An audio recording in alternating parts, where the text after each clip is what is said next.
Greetings, fanboys and fangirls. Jared here with another video review from Fanboys Forever.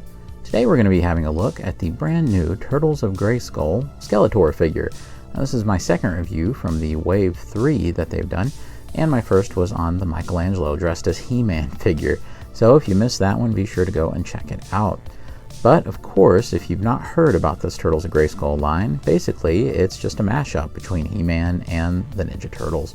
So taking two properties I really love and putting them together, you know, you would think that it would be a surefire recipe for success, but hey, there's always ways that companies can mess these kinds of things up, and I've certainly seen it happen before, but not this time.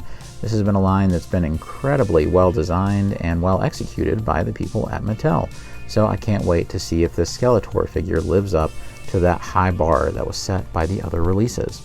But of course, before we begin, if you haven't subscribed yet, now would be a great time to do so. Be sure to, of course, leave a like on the video, because that helps me know that I'm doing the kind of content that you like to see here on the channel if you enjoy it. And with all that out of the way, let's begin. Let's start by having a look at the design that they've done for Skeletor. You can see that this is really fairly unique. They've not really done anything quite like this for Skeletor before in the line. When I say in the line, I mean Masters of the Universe Origins, which these figures most assuredly are.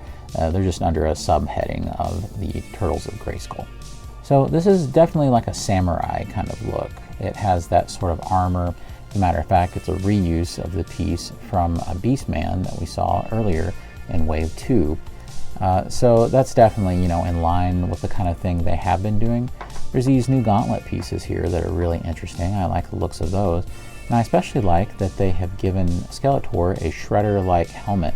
So being able to kind of fuse those two villains together has been a great idea. I really like what they've done with the head sculpt. We definitely have a very classic Skeletor look right there, the red eyes peering out. You can even see the head of the Havoc staff up there as the kind of hood ornament of his helmet right in the middle. And so all of this looks really good as well.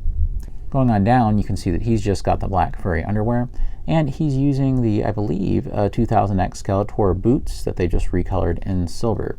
He does have a brand new weapon here that they've not done before, a Kusurigawa. At least I think that's how to pronounce it, I'm not sure. And you can see that it has the Havoc staff heads right there, the ram's heads on both. And I think that's really cool. I wish the chain was a little longer because it's kind of short as it is. He also comes with a vial of ooze that's the perfect size to hold in the hand of an Origins figure.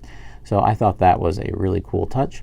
Kind of strange that the vial is blue though rather than green. I definitely would have expected a green for this, but that's okay.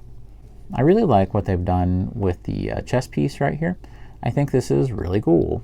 If I pop off Skeletor's head, you can get a better look, and he has this really nice cape. It's all kind of ratty looking. It's all messed up. It's pretty epic actually. So you can see that it definitely looks like Skeletor armor with the bat motif on the top, but it has basically like a shuriken right there. And it has little pouches like he's a 90s superhero. On the back, you do have the two connector spots, so if you wanted him to wear like one of the turtle shells, you could. Those are definitely something that we've been seeing all over this brand new line, and it's kind of a new connector system that they've implemented for this. And if you want him to look a little more classical, like, you know, a toy Skeletor without the cape, you could totally do that. I don't think it really even takes away that much from the design. I still think it looks great, but me personally, I really like that black cape on there. This definitely ends up being one of my favorite original Skeletor designs that I've seen in forever. But what if I told you I do have one kind of big problem with this figure?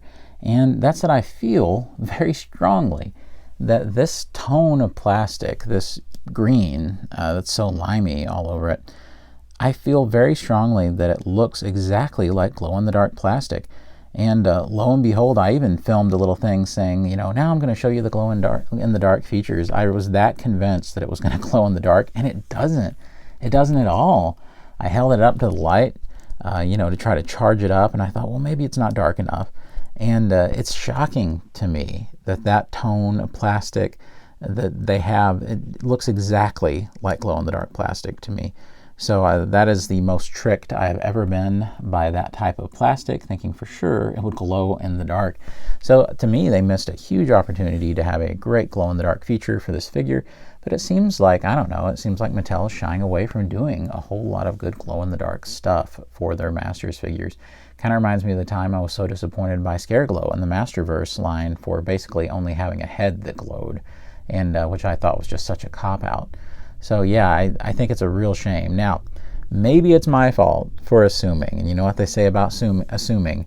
Do it often. No, I'm kidding. Seriously though, I mean, maybe it's my fault. Maybe I was just expecting something that was never going to be there. But yeah, I just thought for sure. So what a shame. The only other thing I'll say is that it would always be nice if they would add a little bit of some paint rub inside of Skeletor's teeth to bring out the detail there. It's hard to even see that he has teeth because it's just so bright green, so bright yellow. If I bring down the light a little bit there, you can see a little bit better what I'm talking about. You can see that definition in the sculpted lines, but it's really difficult to see if you have any kind of light going. But yeah, it's really nice. I would just love to see some highlighting done in there, maybe some black wash to make those teeth really stand out.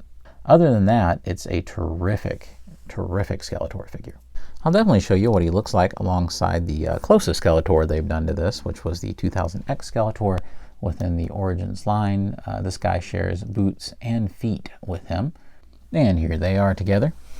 And just so you can see, here he is alongside of Beastman in his more heroic looking armor. And the Shredder, Skeletor's brand new BFF. So yeah, I think that he makes a very imposing looking new Skeletor, and I love what they did. Of course, let me know down in the comments below if you plan on picking up this Skeletor. Is he different enough for you? Is it the kind of thing that you're definitely going to add to the collection? Or is it something that you could probably live without and you can just use your standard Skeletor? For me, it's a must-have because of the excellent sculpting and just how cool that the color scheme ends up looking on the Skeletor. Such a shame that he doesn't glow in the dark. To me, that would have pushed him over the edge, but instead it just remains a very cool looking Skeletor, if nothing else.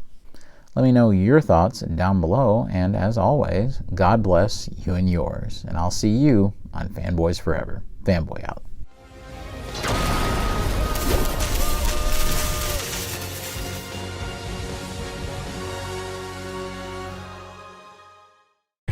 However, I'll definitely leave the cape off for a second so that I can show you one of the coolest features of the figure, and that's the glow-in-the-dark feature.